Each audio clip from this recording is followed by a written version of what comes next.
சர்ச்சைகளுக்கு அப்பாற்பட்ட எளிமையான மனிதரான சிபி ராதாகிருஷ்ணனை குடியரசு துணைத் தலைவராக ஆதரவு அளிக்க வேண்டும்.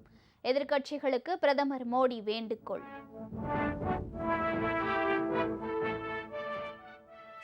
போட்டி வேட்பாளரை நிறுத்துவது குறித்து இந்தியா கூட்டணி தலைவர்கள் ஆலோசனை. முன்னாள் நீதிபதி சுதர்சன் ரெட்டி வேட்பாளராக அறிவிப்பு. பீகார் வாக்காளர் பட்டியல் சிறப்பு திருத்த விவகாரத்தை எழுப்பி நாடாளுமன்றத்தில் இன்றும் எதிர்க்கட்சிகள் அமளி. இரு அவைகளும் ஒத்திவைப்பு.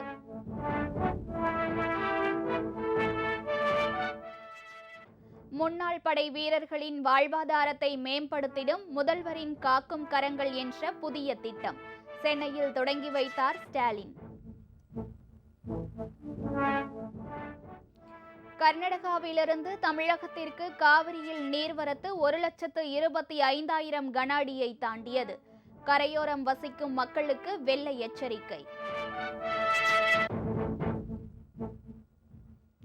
வரலாறு காணாத பெருமழையால் வெள்ளத்தில் தத்தளிக்கிறது மும்பை மாநகரம்.